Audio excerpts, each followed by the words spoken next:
What if I told you the richest man in history wasn't a Roman emperor, wasn't a medieval king, wasn't even a modern billionaire? He was an African ruler who once crashed the economy of an entire region just by going on vacation. This is the story of Mansa Musa, the Golden Emperor of Mali, and the pilgrimage that stunned the world. In the 14th century, while Europe struggled through famine and war, a powerful empire flourished in West Africa. The Mali Empire controlled vast trade routes across the Sahara, and at its center was one resource the medieval world craved above all else: gold. And Mali had more of it than anyone could imagine. But how much wealth are we really talking about? Enough to rewrite maps. Mansa Musa came to the throne in 1312. Little is known about his early life, but what we do know is staggering. Under his rule, Mali stretched across modern-day Mali, Senegal, Niger, and beyond. It controlled the gold mines of Bambouk and Bure, the source of much of the old world's gold supply. Some estimates suggest Mali produced half of the world's gold at the time. Half. And Musa controlled it. But wealth alone doesn't make you legendary. One journey did.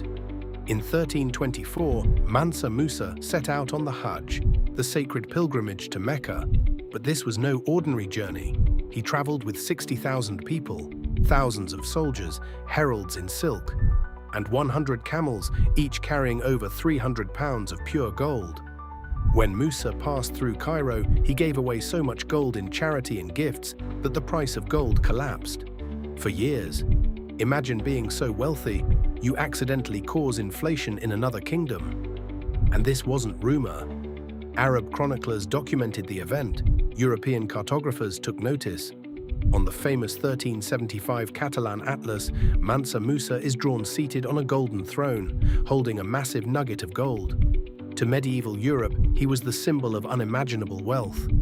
But here's what most people miss. Mansa Musa wasn't just rich, he was building something greater.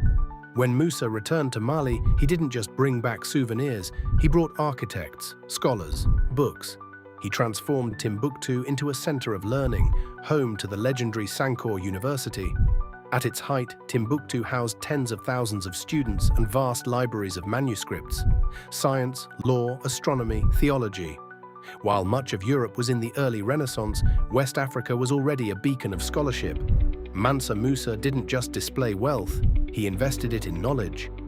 And that is why his legacy endures. So who was the richest man in history? Not measured in dollars, not measured in palaces, but in influence, legend, and the golden shadow he cast across continents. The answer might just be Mansa Musa of Mali. If you love uncovering the power, ambition, and forgotten brilliance of the ancient world, subscribe to Imperium Eternal, where history lives forever, and tell me in the comments, if you had Mansa Musa's wealth for one day, what would you change in the world?